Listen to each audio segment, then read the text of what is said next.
Hi everybody, 860 Cologne here with another fragrance review. This time, it's a request from a subscriber about Encre Noire.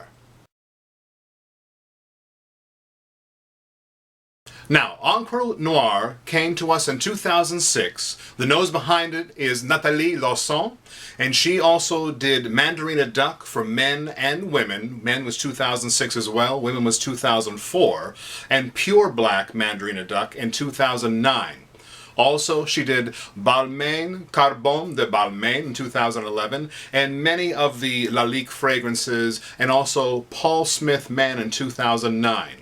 The top note is cypress.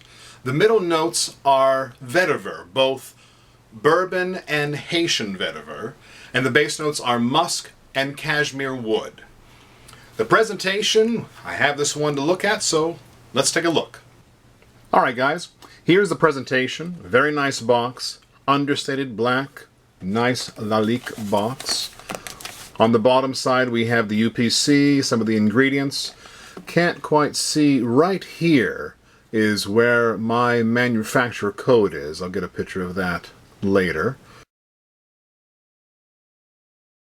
And that matches inside the bottle as well. Very nice. You can see inside there, tight fitting cap. Again, bottle very reflective of the box. Understated, very nice, wonderful looking cap, plastic I believe. But also right here, and there's a picture, is the same manufacturer code. Now, out of the bottle, the first time I sprayed this, I blind bought this. I heard a lot about it, as most people have here, I'm sure, and on Base Notes, other sites, and I was really excited about it. Got it for a good price, and first time I sprayed it, I was really worried, because it was not what I expected. I love vetiver, or I thought I loved all types of vetiver. This one at first spray made my stomach turn. My stomach flipped. It was the same effect that I had when I sprayed Black Orchid by Tom Ford. You know, it really made me worried, you know. One of those things where,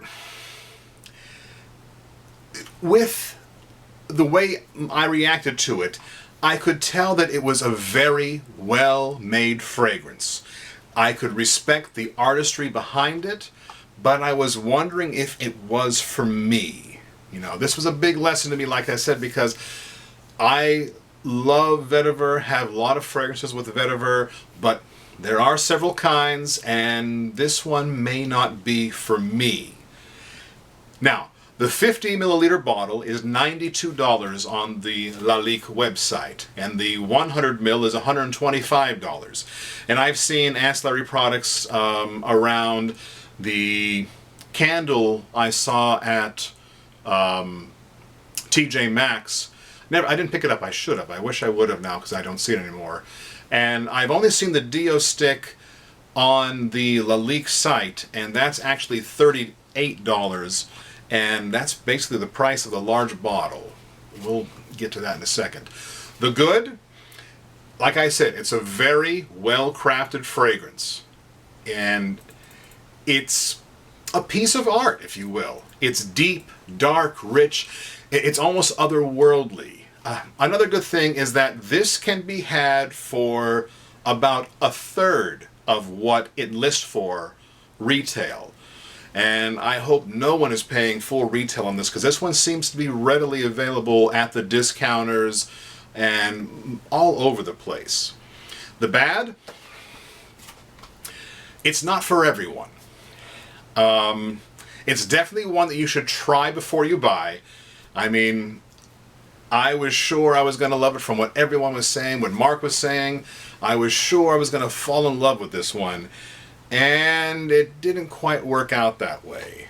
Longevity is good to very good, sometimes excellent. Projection tends to be good for me.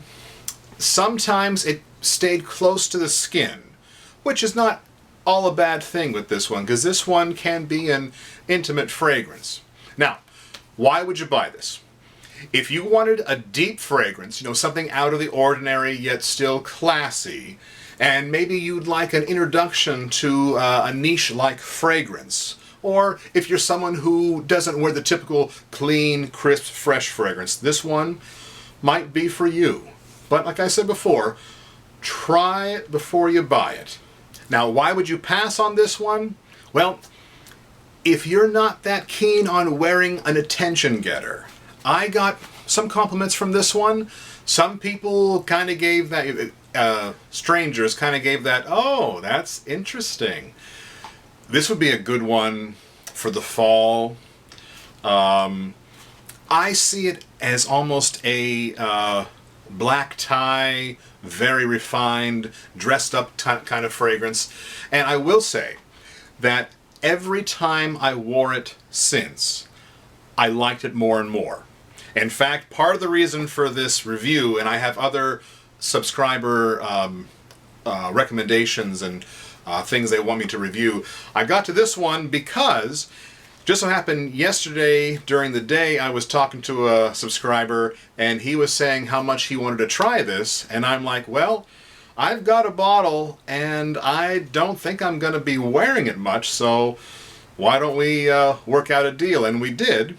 And once we finalized everything, I'm getting it packed up, payment is in, and a subscriber messages me and says, I think you'd really love Encre Noire. Why don't you review that one?